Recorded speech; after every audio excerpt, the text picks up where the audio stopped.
विद्यार्थियों सत श्री अकाल। मैं गुरविंदर सिंह गिल पंजाबी अध्यापक तुहाडे सामने पंजाबी की क्लास लैके हाज़र हाँ। विद्यार्थियों अज असीं 8वीं क्लास का व्याकरण का वो भाग करन जा रहे हैं जिहड़ा साडे लई बहुत जरूरी है। जेकर असीं पंजाबी भाषा नूं शुद्ध लिखना है, लिखना या बोलना है तो सानूं व्याकरण के वो भाग की बहुत ज़्यादा लोड़ है। पहली वीडियो के विच विद्यार्थियों असीं अखर बोध वर्ण बोध कीता सी, उहदे विच असीं अखर की परिभाषा जानी सी, असीं लिपि बारे जानिया सी भी लिपि नूं असीं किन्ने भागां दे विच वंडिया होया। ठीक है जी, सॉरी लिपि दे विच साडे कोले किहड़े-किहड़े जिहड़े वर्ण जां साडे कोले लगां लगाखर आउंदे ने, उहनूं असीं पंजाबी वर्ण वाला नूं असीं किहड़े-किहड़े भागां दे विच वंडिया होया ये असीं कीता सी। अज असीं उसे लड़ी नूं जारी रखदे होए व्याकरण का ही एक भाग है जिहड़ा वो लगां ते लगाखर करन जा रहे हैं। ਇਹਦੇ ਵਿੱਚ ਅਸੀਂ ਪਹਿਲਾਂ ਪੜਾਂਗੇ ਕਿ ਪੰਜਾਬੀ ਭਾਸ਼ਾ ਦੇ ਵਿੱਚ ਲਗਾਂ ਕਿੰਨੀਆਂ ਹੁੰਦੀਆਂ ਨੇ। ਵਿਦਿਆਰਥੀਓ ਜੇਕਰ ਲਗਾਂ ਦੀ ਗੱਲ ਕਰੀਏ, ਇਹਦੀ ਪਰਿਭਾਸ਼ਾ ਦੀ ਗੱਲ ਕਰੀਏ,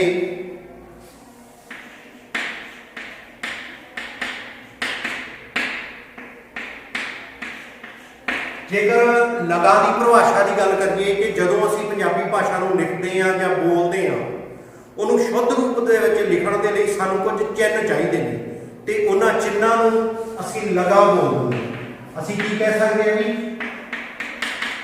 ਚਿੰਨ੍ਹਾਂ ਨੂੰ। ਦੇਖੋ ਧਿਆਨ ਰੱਖੋ, ਚਿੰਨ੍ਹਾਂ ਦੇ ਸਮੂਹ ਨੂੰ ਅਸੀਂ ਵਿਆਕਰਨ ਕਹਾਂਗੇ, ਪਰੰਤੂ ਜੋ ਪੰਜਾਬੀ ਭਾਸ਼ਾ ਨੂੰ ਲਿਖਣ ਦੇ ਲਈ ਸਾਨੂੰ ਲੋੜੀਂਦੇ ਚਿੰਨ੍ਹ ਸਾਡੇ ਕੋਲ ਹੈਗੇ ਨੇ, ਜਿਵੇਂ ਲਗਾ ਲਗਾਖਰ ਲਗਾਂ ਵਰਨ, ਇਹਨਾਂ ਨੂੰ ਅਸੀਂ ਕੀ ਕਹਾਂਗੇ ਜੀ? ਲਗਾ ਬੋਲਾਂਗੇ। ਪੰਜਾਬੀ ਭਾਸ਼ਾ ਨੂੰ ਲਿਖਣ ਦੇ ਲਈ ਲੋੜੀਂਦੇ ਜਿਹੜੇ ਸਾਡੇ ਕੋਲ ਚਿੰਨ੍ਹ ਨੇ ਉਹਨਾਂ ਨੂੰ ਅਸੀਂ ਕੀ ਕਹਾਂਗੇ ਜੀ? ਲਗਾ। ਪੰਜਾਬੀ ਭਾਸ਼ਾ ਨੂੰ ਲਿਖਣ ਦੇ ਲਈ ਜਿਹੜੇ ਚਿੰਨ੍ਹਾਂ ਦੀ ਸਾਨੂੰ ਲੋੜ ਪੈਂਦੀ ਹੈ ਉਹਨਾਂ ਚਿੰਨ੍ਹਾਂ ਨੂੰ ਅਸੀਂ ਲਗਾ ਬੋਲ ਦਿੰਦੇ ਹਾਂ ਵਿਦਿਆਰਥੀਓ। ਤੇ ਲਗਾ ਜਿਹੜੀਆਂ ਉਹ ਸਵਰ ਚਿੰਨ੍ਹ ਹੁੰਦੇ ਨੇ, ਜਿਹੜੀਆਂ ਮਤਲਬ ਸਵਰਾਂ ਦੇ ਨਾਲ ਹੀ ਮਿਲ ਕੇ ਵਰਤੀਆਂ ਜਾਂਦੀਆਂ ਨੇ। ਸਵਰਾਂ ਦੇ ਨਾਲ ਜਦੋਂ ਲਗਾ ਲੱਗ ਜਾਂਦੀਆਂ ਤਾਂ ਸਵਰ ਮਹਾਰਨੀ ਬਣ ਜਾਂਦੀ ਹੈ। ਤੇ ਜਦੋਂ ਅਸੀਂ ਸਵਰਾਂ ਦੇ ਨਾਲੋਂ ਸਵਰਾਂ ਦੇ ਨਾਲੋਂ ਲਗਾ ਨੂੰ ਅਲੱਗ ਕਰ ਦਿੰਦੇ ਹਾਂ ਜਾਂ ਕਹਿ ਸਕਦੇ ਹਾਂ ਆਪਾਂ, ਤਾਂ ਸਾਡੇ ਕੋਲ ਕਿੰਨੀਆਂ ਲਗਾਂ ਬਚ ਜਾਂਦੀਆਂ ਜਦੋਂ ਅਸੀਂ ਸਵਰ ਮਹਾਰਨੀ ਦੇ ਵਿੱਚੋਂ ਸਵਰ ਅੱਖਰਾਂ ਨੂੰ ਅਲੱਗ ਕਰ ਦਿੰਦੇ ਹਾਂ। ਉਹਨਾਂ ਬਾਰੇ ਅੱਜ ਅਸੀਂ ਪੜਾਂਗੇ ਕਿ ਸਭ ਤੋਂ ਪਹਿਲਾਂ ਅਸੀਂ ਦੇਖਾਂਗੇ ਕਿ ਸਾਡੇ ਕੋਲੇ ਜਿਹੜੀਆਂ ਭਾਸ਼ਾ ਤੋਂ ਬਾਅਦ ਅਸੀਂ ਗੱਲ ਕਰਾਂਗੇ ਕਿ ਅਸੀਂ ਇਹਦੀ ਸਵਰ ਮਹਾਰਨੀ ਕਿਸ ਤਰ੍ਹਾਂ ਬਣਾ ਸਕਦੇ ਹਾਂ। ਸਭ ਤੋਂ ਪਹਿਲਾਂ ਸਾਡੇ ਕੋਲ ਵਿਦਿਆਰਥੀ ਆਉਂਦਾ ਮੁਕਤਾ। ਕਿਹੜੀ ਲਗ ਆਉਂਦੀ ਹੈ? ਮੁਕਤਾ, ਜਿਹਨੂੰ ਅਸੀਂ ਆੜੇ ਦੇ ਨਾਲ ਕਿਹੜੇ ਅੱਖਰ ਦੇ ਨਾਲ ਲੱਗਦੀ ਹੈ? ਸਵਰ ਅੱਖਰ। ਮੈਂ ਇਹ ਗੱਲ ਤੁਹਾਨੂੰ ਦੱਸਿਆ ਵੀ ਜਿੰਨੇ ਵੀ ਲਗਾਵਾਂ ਲੱਗਦੀਆਂ ਨੇ, ਜਿੰਨੇ ਵੀ ਸਾਡੇ ਕੋਲ ਚਿੰਨ੍ਹ ਨੇ, ਲਗਾਵਾਂ ਸਾਡੇ ਕੋਲ ਹੈਗੀਆਂ ਹਨ, ਉਹ ਸਾਡੇ ਕੋਲ 3 ਸਵਰ ਨੇ। ਤਿੰਨਾਂ ਸਵਰਾਂ ਦੇ ਨਾਲ ਲੱਗ ਕੇ ਹੀ ਵਰਤੋਂ ਵਿੱਚ ਆਉਣੀਆਂ। ਠੀਕ ਹੈ ਜੀ। ਆੜੇ ਦੇ ਨਾਲ ਲੱਗਦੀ ਹੈ ਇਹ ਸਵਰ ਮਹਾਰਨੀ ਦੀ ਕੀ ਬਣੂਗੀ? ਇਕੱਲਾ ਆੜਾ ਬਣੂ, ਕਿਉਂਕਿ ਇਹਦਾ ਕੋਈ ਵੀ ਚਿੰਨ੍ਹ ਨਹੀਂ ਹੁੰਦਾ। ਠੀਕ ਹੈ ਵਿਦਿਆਰਥੀਓ। ਨੈਕਸਟ ਹੈ ਜੀ ਸਾਡੇ ਕੋਲ ਲਗਾ ਕੰਨਾ। ਕੰਨਾ ਵੀ ਆੜੇ ਨਾਲ ਹੀ ਲੱਗਦੀ ਹੈ ਤੇ ਇਹਦੀ ਸਾਊਂਡ ਹੈ ਜਿਹੜੀ ਇਹਦੀ ਆਵਾਜ਼ ਆੜੇ ਕੰਨਾ ਆ ਆਉਂਦੀ ਹੈ ਤੇ ਇਹਦੀ ਚਿੰਨ੍ਹ ਹੈ। ਇੱਕ ਗੱਲ ਵਿਦਿਆਰਥੀਓ ਧਿਆਨ ਰੱਖਣੀ ਹੈ, ਜਿਹੜਾ ਅੱਖਰ ਤੁਸੀਂ ਪਾਉਣਾ ਉਹਦੇ ਹਾਫ ਦੇ ਵਿੱਚ ਤੱਕ ਤੁਸੀਂ ਕੰਨਾ ਪਾਉਣਾ। ਪੂਰਾ ਹਿੰਦੀ ਭਾਸ਼ਾ ਵਾਂਗੂ ਅਸੀਂ ਪੂਰਾ ਕੰਨਾ ਨਹੀਂ ਪਾਉਣਾ, ਅਸੀਂ ਅੱਧ ਦੇ ਵਿੱਚ ਰੱਖ ਕੇ ਕੰਨਾ ਪਾਉਣਾ। ਨੈਕਸਟ ਹੈ ਜੀ ਸਾਡੇ ਕੋਲੇ ਸਿਹਾਰੀ। ਸਿਹਾਰੀ ਹੈ ਜਿਹੜੀ ਈੜੀ ਨਾਲ ਲੱਗਦੀ ਹੈ ਜੀ। ਕਿਹੜੇ ਸਵਰ ਦੀ ਵਰਤੋਂ ਹੁੰਦੀ ਹੈ ਸਿਹਾਰੀ ਦੇ ਲਈ? ਸਾਡੇ ਕੋਲ ਈੜੀ। ਜਦੋਂ ਅਸੀਂ ਸਵਰ ਮਹਾਰਨੀ ਜਾਂ ਆਵਾਜ਼ ਨੂੰ ਦੇਖਦੇ ਹਾਂ ਤਾਂ ਈੜੀ ਨੂੰ ਸਿਹਾਰੀ ਲੈਫਟ ਸਾਈਡ ਤੇ ਕਰਵਾ ਜਿਹੜਾ ਉਹ ਸਾਡੇ ਕੋਲੇ ਈੜੀ ਨੂੰ ਖੱਬੇ ਪਾਸੇ ਲੱਗਦੀ ਹੈ। ਇਹ ਹਮੇਸ਼ਾ ਅੱਖਰ ਦੇ ਜਿਹੜੀ ਸਿਹਾਰੀ ਹੈ ਉਹ ਖੱਬੇ ਪਾਸੇ ਵਰਤੀ ਜਾਂਦੀ ਹੈ। ਨੈਕਸਟ ਹੈ ਜੀ ਸਾਡੇ ਕੋਲ ਬਿਹਾਰੀ। ਬਿਹਾਰੀ ਹੈ, ਇਹ ਵੀ ਬੇਟਾ ਸਵਰ ਅੱਖਰ ਹੈ ਜਿਹੜਾ ਈੜੀ ਦੇ ਨਾਲ ਵਰਤੀ ਜਾਂਦੀ ਹੈ। ਇਹ ਈੜੀ ਦੇ ਸੱਜੇ ਪਾਸੇ ਵਰਤੀ ਜਾਂਦੀ ਹੈ। ਇੱਕ ਗੱਲ ਧਿਆਨ ਰੱਖਿਓ ਵਿਦਿਆਰਥੀਓ ਕਿ ਸਿਹਾਰੀ ਤੇ ਬਿਹਾਰੀ ਦੇ ਵਿੱਚ ਅਕਸਰ ਹੀ ਤੁਹਾਨੂੰ ਪ੍ਰੋਬਲਮ ਹੋ ਜਾਂਦੀ ਹੈ, ਕਨਫਿਊਜ਼ਨ ਹੋ ਜਾਂਦੀ ਹੈ।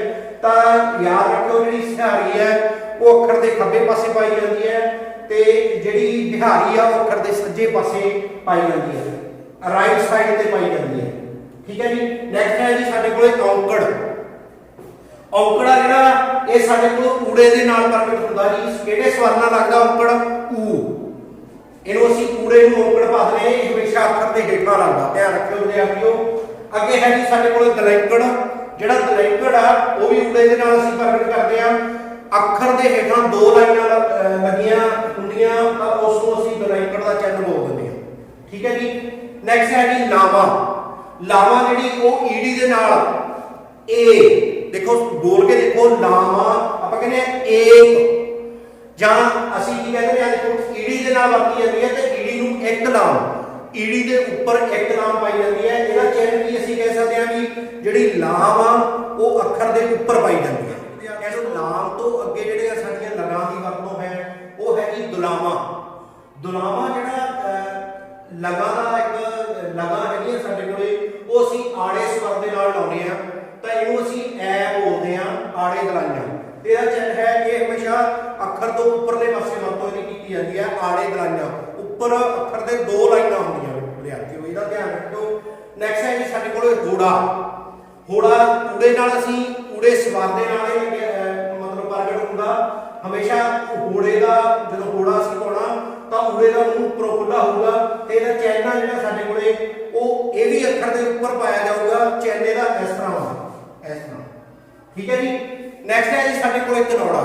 ਕਨੌੜਾ ਜਿਹੜਾ ਸਾਡੇ ਕੋਲੇ ਲਗਾ ਹੈ, ਇਹ ਸਵਾਰਾ ਜਿਹੜਾ ਆਲੇ ਦੇ ਅੱਖਰ ਦੇ ਨਾਲ ਵਰਤੀ ਜਾਂਦੀ ਹੈ ਤੇ ਇਹਦੀ ਸਵਰ ਮੁਹਾਰਨੀ ਵੀ, ਇਹਦੀ ਸਾਊਂਡ, ਇਹਦੀ ਆਵਾਜ਼ ਅਸੀਂ ਕਿਵੇਂ ਕੱਢਾਂਗੇ ਤਾਂ ਔ। ਜਦੋਂ ਅਸੀਂ ਇਹਨੂੰ ਕਨੌੜੇ ਨੂੰ ਅਸੀਂ ਬੋਲਦੇ ਆ ਔ ਤੇ ਓ ਤੇ ਔ ਦੇ ਵਿੱਚ ਫਰਕ ਸਮਝ ਲੈਣਾ। ਇਹ ਵੀ ਹੋੜੇ ਦੇ ਵਾਂਗ ਉੱਪਰ ਪੈਂਦਾ, ਪਰੰਤੂ ਹੋੜੇ ਤੇ ਕਨੌੜੇ ਦੇ ਵਿੱਚ ਅਸਲ ਦੇ ਵਿੱਚ ਅੰਤਰ ਕੀ ਹੈ। ਜਿਹੜਾ ਹੋੜਾ ਹੈ, ਹੋੜਾ ਇਥੋਂ ਇਹਦਾ ਜਿਹੜਾ ਸਪੇਸ ਹੈਗੀ ਆ, ਪਰੰਤੂ ਕਨੌੜੇ ਦੇ ਵਿੱਚ ਇਹਦੇ ਨਾਲ ਇੱਕ ਡੰਡੀ ਲੱਗਦੀ ਹੈ। ਵਿਦਿਆਰਥੀਓ ਇਹ ਸੀ ਸਾਡੀਆਂ ਜਿਹੜੀਆਂ ਲਗਾਂ ਦੀ ਵਰਤੋਂ ਅਸੀਂ ਕਿਵੇਂ ਕਿਵੇਂ ਕਰਦੇ ਹਾਂ, ਜਾਂ ਸਵਰ ਮੁਹਾਰਨੀ ਅਸੀਂ ਇਹਨੂੰ ਕਹਿ ਸਕਦੇ ਹਾਂ। ਸਾਡੀ ਲਗਾਂ ਦੀ ਸਵਰ ਮੁਹਾਰਨੀ। ਇਸ ਤੋਂ ਅੱਗੇ ਅਸੀਂ ਕਰਦੇ ਹਾਂ ਲਗਾਂ। ਹਾਂਜੀ ਵਿਦਿਆਰਥੀਓ, ਇਸ ਤੋਂ ਬਾਅਦ ਅਸੀਂ ਗੱਲ ਕਰਦੇ ਹਾਂ ਲਗਾਵਾਂ ਦੀਆਂ ਕਿਸਮਾਂ ਦੀ। ਸਾਡੇ ਕੋਲੇ ਲਗਾਂ ਦੀਆਂ ਜਿਹੜੀਆਂ ਉਹ ਦੋ ਕਿਸਮਾਂ ਨੇਗੀਆਂ। ਹਾਸਮ ਲਗਾ, ਲਗਾ ਵੀ ਲਿਖ ਸਕਦੇ ਹਾਂ ਅਸੀਂ, ਇੱਥੇ ਅਸੀਂ ਲਗਾਵਾਂ ਵੀ ਲਿਖ ਸਕਦੇ ਹਾਂ। ਹਾਸਮ ਲਗਾਵਾਂ ਜਾਂ ਦੀਰਘ ਲਗਾਵਾਂ, ਦੋ ਤਰ੍ਹਾਂ ਦੀਆਂ ਸਾਡੇ ਕੋਲੇ ਇਹ ਲਗਾਵਾਂ ਹੈਗੀਆਂ ਨੇ। ਪਹਿਲਾਂ ਅਸੀਂ ਕਰਾਂਗੇ ਹਾਸਮ ਲਗਾਵਾਂ ਕਿਹੜੀਆਂ ਹੁੰਦੀਆਂ ਹਨ। ਉਹ ਲਗਾਵਾਂ ਜਿਸ ਨੂੰ ਉਚਾਰਨ ਸਮੇਂ ਜਾਂ ਬੋਲਦੇ ਸਮੇਂ ਅਸੀਂ ਥੋੜਾ ਸਮਾਂ ਲੈਂਦੇ ਹਾਂ। ਉਹ ਲਗਾਵਾਂ ਜਿਨ੍ਹਾਂ ਨੂੰ ਉਚਾਰਨ ਕਰਦੇ ਸਮੇਂ ਜਾਂ ਬੋਲਦੇ ਸਮੇਂ ਅਸੀਂ ਘੱਟ ਸਮਾਂ ਲੈਂਦੇ ਹਾਂ, ਉਹਨਾਂ ਨੂੰ ਅਸੀਂ ਹਾਸਮ ਲਗਾਵਾਂ ਕਹਿੰਦੇ ਹਾਂ। ਉਦਾਹਰਨ ਦੇ ਤੌਰ ਤੇ ਜੇਕਰ ਅਸੀਂ ਲਿਖਣਾ ਹੋਵੇ, ਇਸ ਨੂੰ ਅਸੀਂ ਲਿਖ ਸਕਦੇ ਹਾਂ ਜੀ ਮੁਕਤਾ, ਮੁਕਤਾ। ਉਸ ਤੋਂ ਬਾਅਦ ਹੈ ਜੀ ਸਿਹਾਰੀ ਤੇ ਔਕੜ। ਇਹ ਤਿੰਨ ਲਗਾਵਾਂ ਜਿਹੜੀਆਂ ਉਹ ਸਾਨੂੰ ਹਾਸਮ ਲਗਾਂ ਦੇ ਵਿੱਚ ਆਉਂਦੀਆਂ ਨੇ, ਜਿਵੇਂ ਮੁਕਤਾ, ਸਿਹਾਰੀ ਤੇ ਔਕੜ। ਇਹਨਾਂ ਤਿੰਨਾਂ ਲਗਾਵਾਂ ਦਾ ਜਦੋਂ ਅਸੀਂ ਉਚਾਰਨ ਕਰਦੇ ਹਾਂ ਤਾਂ ਇਹਨਾਂ ਦਾ ਉਚਾਰਨ ਜਿਹੜਾ ਉਹ ਘੱਟ ਸਮੇਂ ਦੇ ਵਿੱਚ ਹੋ ਜਾਂਦਾ। ਨੈਕਸਟ ਅਸੀਂ ਕਰਦੇ ਹਾਂ ਜੀ ਦੀਰਘ ਲਗਾਵਾਂ। ਦੀਰਘ ਲਗਾਵਾਂ ਦਾ ਕੀ ਹੈ, ਜਦੋਂ ਇਹਦੀ ਪਰਿਭਾਸ਼ਾ ਅਸੀਂ ਲਿਖਣੀ ਆ, ਇਹਨਾਂ ਦੇ ਕੰਪੈਰੀਜ਼ਨ ਅਸੀਂ ਕਹਿ ਸਕਦੇ ਹਾਂ ਵੀ ਜਿੰਨਾ ਸਮਾਂ ਇਹਨਾਂ ਨੂੰ ਲੱਗਦਾ, ਇਹਨਾਂ ਦੇ ਸਮੇਂ ਤੋਂ ਥੋੜਾ ਜਿਹਾ ਜ਼ਿਆਦਾ ਸਮਾਂ ਦੀਰਘ ਲਗਾਵਾਂ ਦਾ ਉਚਾਰਨ ਕਰਨ ਸਮੇਂ ਲੱਗਦਾ। ਅਸੀਂ ਕਹਾਂਗੇ ਵੀ ਉਹ ਲਗਾਵਾਂ ਜਿਨ੍ਹਾਂ ਨੂੰ ਬੋਲਦੇ ਸਮੇਂ ਜਾਂ ਉਚਾਰਨ ਕਰਦੇ ਸਮੇਂ ਸਾਨੂੰ ਜ਼ਿਆਦਾ ਸਮਾਂ ਲੱਗਦਾ, ਉਹਨਾਂ ਨੂੰ ਅਸੀਂ ਦੀਰਘ ਲਗਾਂ ਕਹਾਂਗੇ, ਲਗਾਂ ਜਾਂ ਲਗਾਵਾਂ ਕਹਾਂਗੇ। ਜਿਵੇਂ ਅਸੀਂ ਕੀ ਕਹਿ ਸਕਦੇ ਹਾਂ, ਇੱਥੇ ਕੰਨਾ ਕਹਿ ਸਕਦੇ ਹਾਂ ਜੀ, ਕੰਨਾ ਇਹਦੇ ਵਿੱਚ ਦੀਰਘ ਲਗਾਂ ਦੇ ਵਿੱਚ ਆਊਗਾ। ਬਿਹਾਰੀ, ਬਿਹਾਰੀ, ਦੁਲੈਂਕੜ, ਦੁਲੈਂਕੜ, ਲਾਮਾ, ਠੀਕ ਹੈ ਜੀ, ਲਾਮਾ, ਦੁਲਾਮਾ, ਦੁਲਾਮਾ ਤੇ ਉਸ ਤੋਂ ਬਾਅਦ ਹੋੜਾ ਤੇ ਕਨੌੜਾ। ਜਿੰਨੇ ਵੀ ਸਾਡੇ ਕੋਲ 7 ਨੇ, ਦੇਖੋ ਸਾਡੇ ਕੋਲ 10 ਨੇਗੀਆਂ ਜਿਹੜੀਆਂ ਲਗਾਂ ਦੀ ਗਿਣਤੀ ਸਾਡੇ ਕੋਲ 10 ਨੇਗੀਆਂ, ਠੀਕ ਹੈ ਜੀ।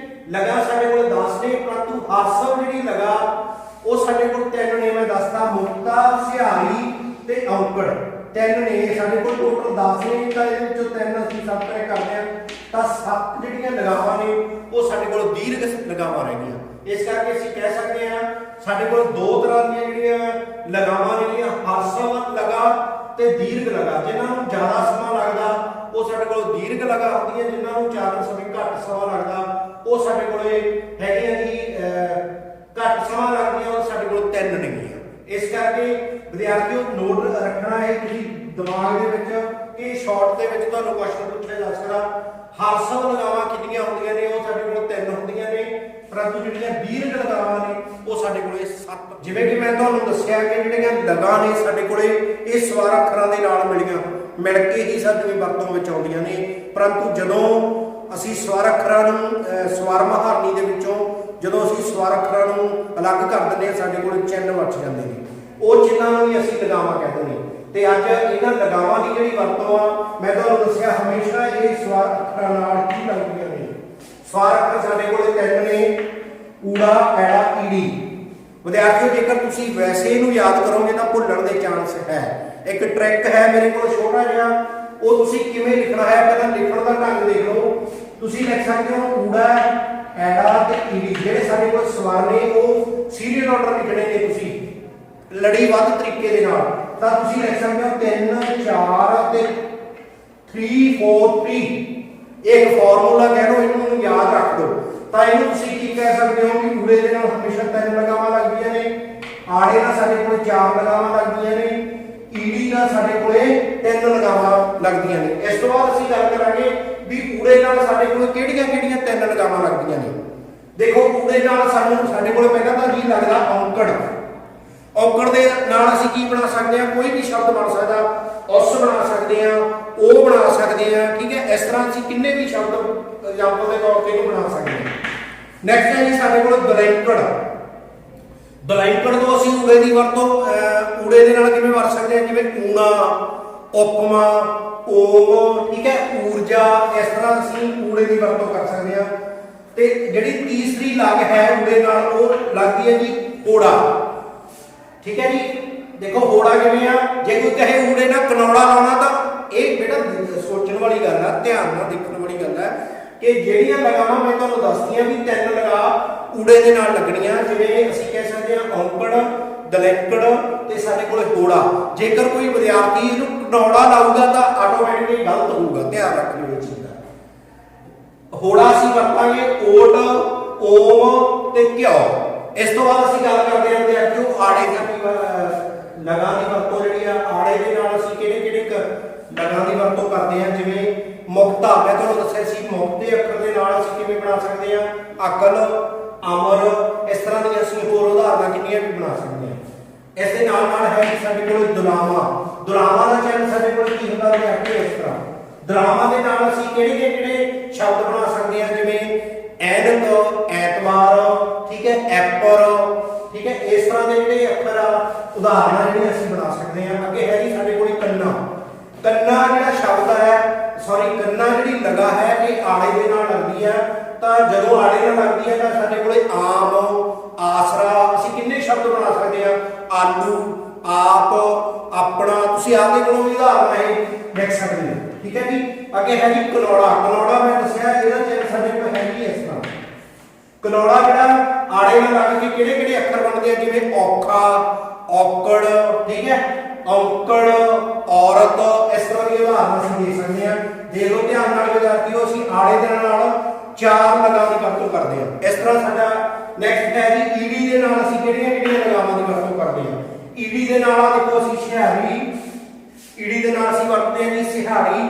ਸਿਹਾਰੀ ਦੇ ਵਿੱਚ ਜਦੋਂ ਅਸੀਂ ਈੜੀ ਦੇ ਨਾਲ ਲਾਉਣੇ ਆ ਸਿਹਾਰੀ, ਇਸ, ਇੱਕ, ਠੀਕ ਹੈ, ਇਕਾਈ। ਅਸੀਂ ਇਸ ਤਰ੍ਹਾਂ ਦੀਆਂ ਉਦਾਹਰਨਾਂ ਅਸੀਂ ਦੇ ਸਕਦੇ ਹਾਂ। ਇਸ ਦੇ ਨਾਲ ਦੇਖੋ ਬਿਹਾਰੀ। ਬਿਹਾਰੀ ਹੈ ਜਿਹੜੀ ਇਹ ਵੀ ਇੱਕ ਲਗ ਹੈ ਜਿਹੜੀ ਈੜੀ ਦੇ ਨਾਲ ਵਰਤੀ ਜਾਂਦੀ ਹੈ। ਜਦੋਂ ਈੜੀ ਦੇ ਨਾਲ ਇਹ ਬਿਹਾਰੀ ਵਰਤੀ ਜਾਂਦੀ ਹੈ ਤਾਂ ਅਸੀਂ ਪਾ ਸਕਦੇ ਹਾਂ ਕਿਹੜੇ ਸ਼ਬਦ ਅਸੀਂ ਲਿਖ ਸਕਦੇ ਹਾਂ, ਈਰਖਾ ਲਿਖ ਸਕਦੇ ਹਾਂ, ਠੀਕ ਹੈ ਜੀ, ਈਨ ਲਿਖ ਸਕਦੇ ਹਾਂ, ਅਸੀਂ ਈਨ ਲਿਖ ਸਕਦੇ ਹਾਂ। ਇਹਦੇ ਨਾਲ ਹੀ ਸਾਡੇ ਕੋਲ ਹੈ ਜੀ ਲਾਵਾਂ। ਜਿਹੜੀ ਲਾਵਾਂ ਹੈ ਮੈਂ ਦੱਸਿਆ ਇਹਦਾ ਚਿੰਨ੍ਹ ਸਾਡੇ ਕੋਲ ਹੈ ਜੀ ਇੱਕ। ਲਾਵਾਂ ਦੀ ਏਕਤਾ ਅਸੀਂ ਲਿਖ ਸਕਦੇ ਹਾਂ, ਏਕ ਤੇ ਏਕਮ। ਇਸ ਤਰ੍ਹਾਂ ਵਿਦਿਆਰਥੀਓ ਇਹ ਸੀ ਸਾਡੀ ਲਗਾਂ ਦੀ ਸਵਰ ਅੱਖਰਾਂ ਦੇ ਨਾਲ ਵਰਤੋਂ, ਵੀ ਅਸੀਂ ਕਿਸ ਤਰ੍ਹਾਂ ਇਹਨਾਂ ਦੀ ਵਰਤੋਂ ਕਰ ਸਕਦੇ ਹਾਂ, ਕਿੰਨੀਆਂ ਜਿਹੜੇ ਲਗਾਵਾਂ ਦੀ ਵਰਤੋਂ ਕਿਹੜੇ ਸਵਰਾਂ ਦੇ ਨਾਲ ਕੀਤੀ ਜਾਂਦੀ ਹੈ। ਇਸ ਤੋਂ ਵਿਦਿਆਰਥੀਓ ਅੱਗੇ ਅਸੀਂ ਗੱਲ ਕਰਾਂਗੇ ਲਗਾਖਰ ਦੀ। ਲਗਾਖਰ ਜੇਕਰ ਅਸੀਂ ਦੇਖੀਏ ਕਿ ਲਗਾਖਰ ਉਹ ਚਿੰਨ੍ਹ ਹੁੰਦਾ, ਆ ਦੇਖੋ ਕੀ ਹੈ ਜੀ, ਲਗਾਂ ਦੇ ਵਾਂਗ ਇਹ ਵੀ ਇੱਕ ਚਿੰਨ੍ਹ ਹੁੰਦੇ ਨੇ। ਪਰ ਧਿਆਨ ਰੱਖਿਓ ਵਿਦਿਆਰਥੀਓ ਲਗਾਖਰ ਜਿਹੜੇ ਹਮੇਸ਼ਾ ਲਗਾਂ ਦੇ ਨਾਲ ਹੀ ਲੱਗਦੇ ਨੇ, ਇਹ ਯਾਦ ਰੱਖਣੀ ਆ। ਲਗਾਖਰ ਕਦੇ ਇਕੱਲੇ ਨਹੀਂ ਲੱਗਦੇ, ਲਗਾਖਰਾਂ ਦੀ ਵਰਤੋਂ ਹਮੇਸ਼ਾ ਲਗਾਂ ਦੇ ਨਾਲ ਹੀ ਹੁੰਦੀ ਹੈ, ਠੀਕ ਹੈ ਜੀ। ਜਦੋਂ ਇਹਨਾਂ ਦੀ ਵਰਤੋਂ ਲਗਾਖਰਾਂ ਦੇ ਨਾਲ ਲਗਾਖਰਾਂ ਦੀ ਵਰਤੋਂ ਜਿਹੜੀ ਉਹ ਲਗਾ ਦੇ ਨਾਲ ਹੁੰਦੀ ਹੈ ਤਾਂ ਇਹ ਇੱਕ ਚਿੰਨ੍ਹ ਬਣ ਜਾਂਦੇ ਨੇ ਜਿਹੜੇ ਅਸੀਂ ਕਹਿ ਸਕਦੇ ਹਾਂ ਵੀ ਅੱਖਰ ਦੇ ਉੱਪਰਲੇ ਪਾਸੇ ਲੱਗਦੇ ਨੇ। ਜਿਵੇਂ ਸਾਡੇ ਕੋਲ ਜਿਹੜੇ ਲਗਾਖਰ ਨੇ ਉਹ ਤਿੰਨ ਤਰ੍ਹਾਂ ਦੇ ਲਗਾਖਰ ਨੇ, ਦੇਖੋ ਧਿਆਨ ਨਾਲ।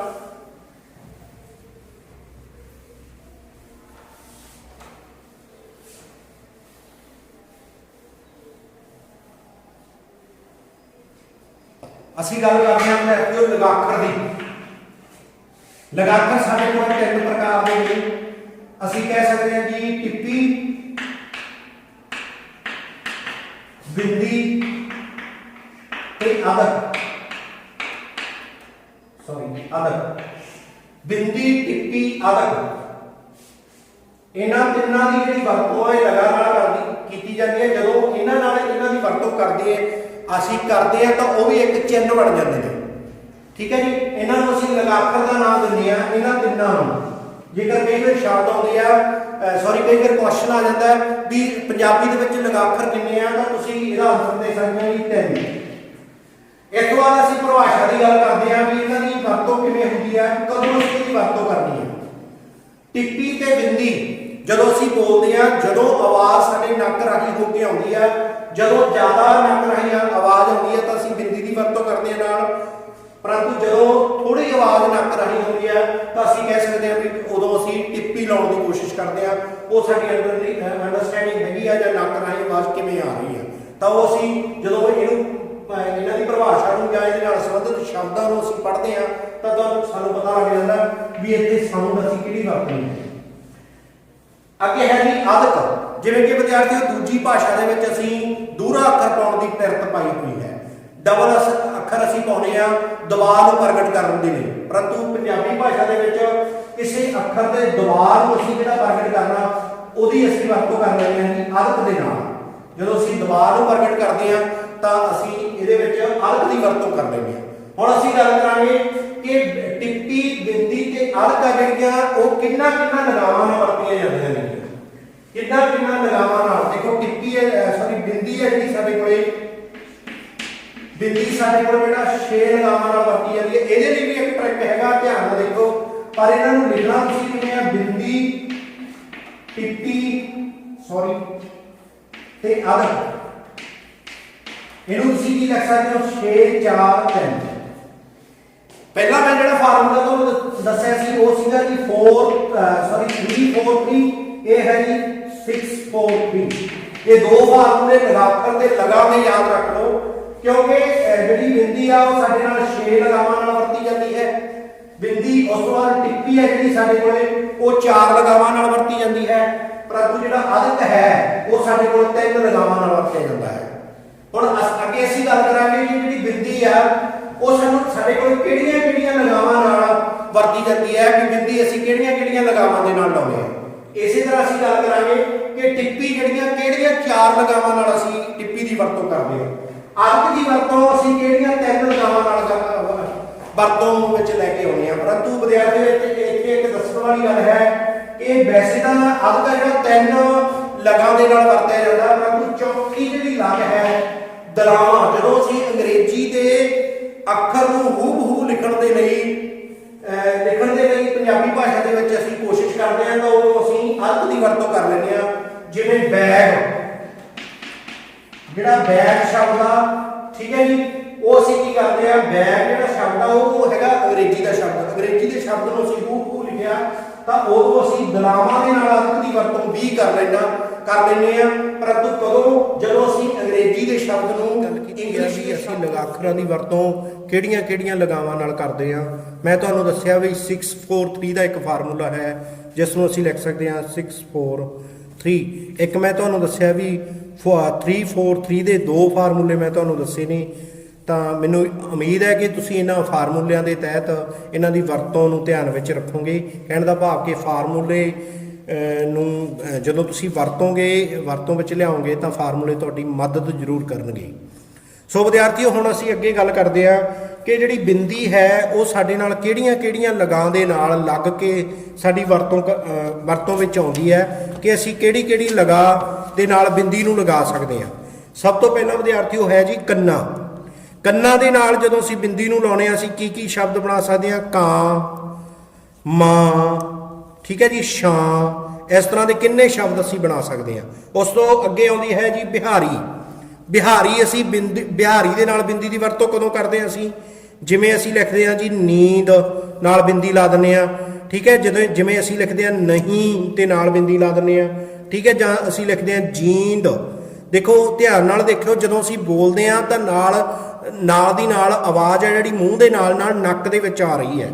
ਇਸ ਤੋਂ ਅੱਗੇ ਲਾਵਾਂ ਦੇ ਵਿੱਚ ਜਦੋਂ ਅਸੀਂ ਲਿਖਿਆ ਗੇਂਦ, ਦੇਖੋ ਮੇਰੇ ਨੱਕ ਰਾਹੀਂ ਆਵਾਜ਼ ਆ ਰਹੀ ਹੈ ਨਾ, ਗੇਂਦ। ਜਿਵੇਂ ਦੋ ਉਦਾਹਰਨਾਂ ਮੈਂ ਲਿਖਤੀਆਂ। ਅੱਗੇ ਹੈ ਜੀ ਦੁਲਾਵਾਂ ਸਾਡੇ ਕੋਲੇ। ਦੁਲਾਵਾਂ ਜਿਵੇਂ ਗੈਂਡਾ, ਪੈਂਡਾ, ਗੈਂਡਾ, ਪੈਂਡਾ, ਪੈਂਟ, ਠੀਕ ਹੈ ਵਿਦਿਆਰਥੀਓ। ਜਿਵੇਂ ਹੋੜਾ ਸਾਡੇ ਕੋਲ ਆਉਂਦਾ ਗੋਂਦ। ਜਿਵੇਂ ਅਸੀਂ ਲਿਖਦੇ ਹਾਂ ਗੋਂਦ, ਹੋਂਦ, ਹਾਹੇ ਹੋਣਾ, ਹੋਂਦ, ਦੰਦਾ, ਹੋਂਦ। ਇਸੇ ਤਰ੍ਹਾਂ ਕਨੌੜਾ ਅਸੀਂ ਕਹਿੰਦੇ ਡੌਂਡੀ, ਅਸੀਂ ਲਿਖਦੇ ਹਾਂ ਡੌਂਡੀ ਪਿੱਟੀ ਜਾਨਾ ਤੂੰ। ਭੌਂਦੂ, ਠੀਕ ਹੈ ਜੀ। ਜੌਂ, ਜੱਜੇ ਕਨੌੜਾ, ਜੌਂ ਉੱਤੇ ਬਿੰਦੀ। ਸੋ ਵਿਦਿਆਰਥੀਓ ਇਹਨਾਂ ਜਿਹੜੀਆਂ 6 ਲਗਾਂ ਮੈਂ ਤੁਹਾਨੂੰ ਦੱਸਿਆ ਸੀਗਾ ਫਾਰਮੂਲਾ, 6 ਲਗਾਂ ਦੇ ਨਾਲ ਅਸੀਂ ਬਿੰਦੀ ਦੀ ਵਰਤੋਂ ਕਰਦੇ ਹਾਂ। ਉਸ ਤੋਂ ਅੱਗੇ ਅਸੀਂ ਕਰਾਂਗੇ ਟਿੱਪੀ ਦੇ ਵਿੱਚ ਸਭ ਤੋਂ ਪਹਿਲਾਂ ਅਸੀਂ ਮੁਕਤਾ ਅੱਖਰ ਆ ਜਿਹੜਾ ਮੁਕਤਾ ਲਗਾ ਸਾਡੇ ਕੋਲੇ, ਇਹਦੇ ਨਾਲ ਅਸੀਂ ਟਿੱਪੀ ਦੀ ਵਰਤੋਂ ਕਰਦੇ ਹਾਂ। ਜਿਵੇਂ ਅਸੀਂ ਲਿਖ ਦਿੰਦੇ ਹਾਂ ਅੰਬ, ਠੀਕ ਹੈ, ਹੰਬ, ਹਾਹੇ ਟੁੱਪੀ ਭੱਬਾ ਹੰਬ। ਸੰਤਰਾ ਵੀ ਅਸੀਂ ਲਿਖ ਸਕਦੇ ਹਾਂ, ਸੰਤਰਾ ਵੀ ਲਿਖ ਦਿੰਦੇ ਹਾਂ ਅਸੀਂ। ਉਸ ਤੋਂ ਅੱਗੇ ਹੈ ਜੀ ਸਿਹਾਰੀ ਦੇ ਨਾਲ ਵੀ ਅਸੀਂ ਬਿੰਦੀ ਦੀ ਵਰਤੋਂ ਕਰਦੇ ਹਾਂ, ਟਿੱਪੀ ਦੀ ਵਰਤੋਂ ਕਰਦੇ ਹਾਂ। ਜਿਵੇਂ ਅਸੀਂ ਬਿੰਦੂ ਹੀ ਲਿਖਣੀ ਆ, ਬਿੰਦੀ ਸਿਹਾਰੀ ਲਾ ਕੇ ਨਾਲ ਟਿੱਪੀ ਲਾਈ ਆ ਅਸੀਂ। ਸਿੰਘ, ਸੱਸੇ ਸਿਹਾਰੀ ਉੱਤੇ ਘੱਗਾ, ਸਿੰਘ। ਪਿੰਡ, ਜਦੋਂ ਅਸੀਂ ਪਿੰਡ ਲਾਉਂਦੇ ਆ ਵਿਦਿਆਰਥੀਓ, ਮੈਂ ਤੁਹਾਨੂੰ ਦੱਸਿਆ ਸੀ ਜਿਹੜੇ ਲਗਾਖਰ ਆ ਉਹ ਕਦੇ ਵੀ ਇਕੱਲੇ ਵਰਤੋਂ ਵਿੱਚ ਨਹੀਂ ਆਉਂਦੇ, ਹਮੇਸ਼ਾ ਇਹ ਲਗਾਂ ਦੇ ਨਾਲ ਲੱਗ ਕੇ ਹੀ ਵਰਤੋਂ ਵਿੱਚ ਆਉਂਦੇ ਆ। ਜਿਵੇਂ ਸਿਹਾਰੀ ਦੇ ਨਾਲ ਅਸੀਂ ਬਿੰਦੀ ਟਿੱਪੀ ਦੀ ਗੱਲ ਕਰ ਰਹੇ ਹਾਂ ਹੁਣ। ਉਸ ਤੋਂ ਅੱਗੇ ਹੈ ਜੀ ਔਂਕੜ। ਔਂਕੜ ਦੇ ਨਾਲ ਅਸੀਂ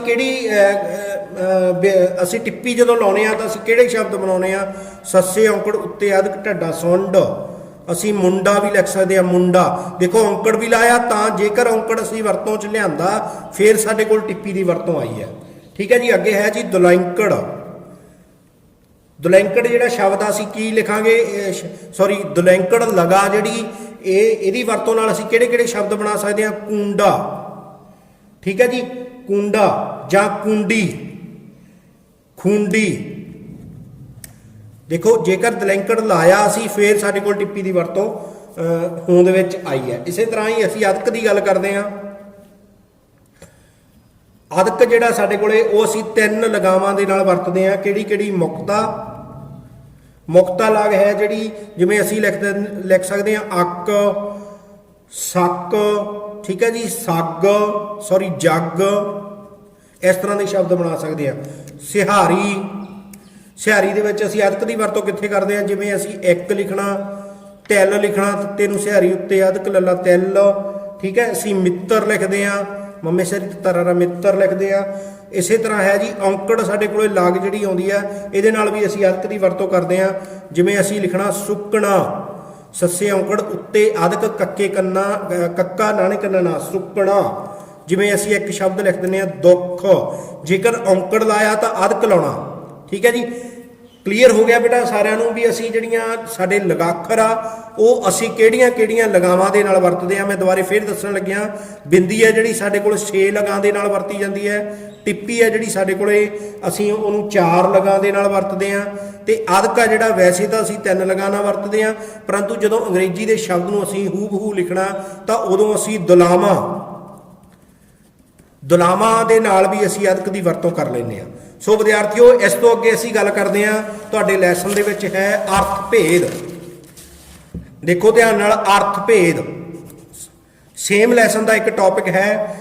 ਬਿੰਦੀ ਤੇ ਟਿੱਪੀ ਅਦਕ ਦੀ ਵਰਤੋਂ ਅਸੀਂ ਕਰਦੇ ਹਾਂ ਵਿਦਿਆਰਥੀਓ, ਪਰੰਤੂ ਕਿਤੇ ਨਾ ਕਿਤੇ ਜਦੋਂ ਅਸੀਂ ਟਿੱਪੀ ਜਾਂ ਬਿੰਦੀ ਲਾਉਣੀ ਭੁੱਲ ਜਾਂਦੇ ਹਾਂ ਜਾਂ ਅਸੀਂ ਟਿੱਪੀ ਦੀ ਥਾਂ ਤੇ ਅਦਕ ਲਾ ਜਾਂਦੇ ਹਾਂ, ਅਦਕ ਦੀ ਥਾਂ ਤੇ ਟਿੱਪੀ ਲਾ ਜਾਂਦੇ ਹਾਂ, ਤਾਂ ਇਹਨਾਂ ਦੀ ਵਰਤੋਂ ਜਾਂ ਬੇਲੋੜੀ ਵਰਤੋਂ ਦੇ ਕਾਰਨ ਸਾਡੇ ਕੋਲ ਬਹੁਤ ਸਾਰਾ ਅੰਤਰ ਆ ਜਾਂਦਾ। ਸ਼ਬਦਾਂ ਨੂੰ ਬਣਾਉਣ ਸਮੇਂ ਸਾਡੇ ਕੋਲ ਬਹੁਤ ਸਾਰਾ ਅੰਤਰ ਆ ਜਾਂਦਾ ਤੇ ਇਸ ਅੰਤਰ ਨੂੰ ਅਸੀਂ ਅੰਤਰ ਭੇਦ अर्थ भेद बोल दिंदे आ। इन्हां अज असीं जाणांगे भी टिप्पी ते बिंदी दी वरतों दे नाल असीं किहड़े-किहड़े तरह दे जिहड़े अर्थ भेद आ जां इन्हां दे विच किहड़े-किहड़े तरह दे भेद आ जांदे ने ਉਹ ਅਸੀਂ एक दो एग्जांपलां करांगे बिंदी वालियां भी टिप्पी वालियां भी ते अदक वालियां भी। देखो ध्यान नाल बिंदी दी वरतों देखो दो शब्द है साडे कोले समा ते समा समा ते समा ध्यान नाल देख सकदे हो तुसीं पहले दे उत्ते बिंदी नहीं लगी जदों असीं बिंदी नहीं लाउणी तां इहदा मतलब समा मीनज रचना रचना दुੱਧ पानी विच समा गया है पर समा समा हुंदा वक्त टाइम। इसे तरह जिवें असीं कह दिंदे आ आसा आड़े कन्ना सस्से कन्ना सा आसा जीवे आसा मरे निराशा मीनज आस आसा रखना आस रखनी आसा आसा की हो गया आस का बहुवचन हो गया आसा ठीक है जी। इस तरह असीं गल करांगे दो एग्जांपलां बेटा बहुत ने तुहानूं समझण दे लई आई थिंक। दूसरा असीं गल करांगे टिप्पी की जदों वरतों साडे कोले टिप्पी ते अर्क जां अर्क की वरतों असीं इधर उधर कर दिंदे आ तां साडे कोले जिहड़ी अर्थ भेद किहड़े-किहड़े सामने निकल के आउंदे आ। जिवें है खड्ड खੱਖੇ ਨੂੰ अदक ला देंगे खड्ड मीनज तुसीं सारे जाणदे हो भी एक टोआ जिहा सॉरी भी एक टोआ हुंदा पहाड़ दे नाल बनी खड्ड दे विच बस डिग पई परंतु जेकर असीं इहदे उत्ते टिप्पी ला दईए सेम शब्द दे उपर अदक नूं हटा के टिप्पी ला दईए तां इह खंड बन जूगी। देखो आवाज़ दोनों की चेंज हो गई जदों अदक सी उहदी वरतों होर सी उहदा अर्थ होर सी परंतु जदों टिप्पी लाती आ ਤਾਂ ਉਹਦਾ अर्थ ਤੇ ਜਿਹੜਾ ਵਾਕ ਆ ਉਹਦਾ ਅਲੱਗ ਅਲੱਗ ਹੋ ਗਏ। ਇਸੇ ਨੂੰ ਹੀ ਵਿਦਿਆਰਥੀਓ ਅਸੀਂ ਅਰਥ ਭੇਦ ਕਹਿ ਦਿੰਦੇ ਆ। ਜਿਵੇਂ ਦੂਸਰੀ ਉਦਾਹਰਨ ਹੈ ਸਾਡੇ ਕੋਲੇ ਸੱਤ ਦੇਖੋ ਸੱਸੇ ਨੂੰ ਅਦਕ ਲਾਤਾ ਤਾਂ ਸੱਤ 7 ਬਣ ਗਿਆ। ਜੇਕਰ ਅਸੀਂ ਇਕੱਲਾ ਸੱਸਾ ਤੱਤਾ ਲਿਖਤਾ ਤਾਂ ਉਹਦਾ ਮੀਨਜ ਦੁਖੀ ਹੋਇਆ ਵਾ परंतु जेकर सस्से दे उपर असीं टिप्पी लाती तो वह मीनिंग बन गया संत महापुरख। असी ये संत पखंडी है सत मैं अपने परिवार तो सत गया हाँ, इस तरह दी उदाहरण असीं इहदे विच देख सकते हैं। विद्यार्थियों लास्ट है साडे कोले अदक दी वरतों। अदक की वरतों जेकर अदक की वरतों कर दिए या ना करिए या अदक की थां ते असीं टिप्पी ला दिए तो किहड़े अर्थ बदल जाते हैं साडे कोले। जिवें अस्त, अस्त हुंदा जी झूठ सॉरी छिपना, अस्त होना। अज सूरज अस्त हो चुका है। अस्त मीनज आसत, आसत मीनज झूठ, आसत सच ना होना। सियाणे आदमियों नूं सत ते आसत की परख करनी बहुत जरूरी है। अगे है जी सदी ते सदी। ससा ददेवरी दी सदी मीनज साल। अज ये सदी बहुत औखी लंघ रही है। ये सदी मीनज ये साल। सदी उसने जिवें आपां कह सकते सदी मीनज बुलाई। सदी ना बुलाई मैं लाड़े दी ताई। उसने एक औरत सदी, ठीक है, सदी मीनज बुलाई। जिवें नैक्सट उदाहरण है साडे कोले हट ते हट। हट हुंदा दूर, मैथों परे हट। आपां कह दिंदे आ मैथों परे हट, ते हट हुंदी है दुकान। तू हट तो की लैके आया वा, तू हट तो की लैके आया है। क्लीयर बेटा? मैनू उम्मीद है कि तुसीं ये लैसन नूं चंगी तरह समझ गए होवोगे। मैं विद्यार्थियों कोशिश की है कि तुहानूं चंगी तरह इस लैसन नूं दो भागां दे विच समझाउण दी, तां ही मैं इसनूं दो वीडियो दे विच समझाया तुहानूं, ताकि लैसन थोड़ा जिहा वड्डा होण करके मैनूं लग रहा सी तुहानूं प्रॉब्लम ना आ जावे।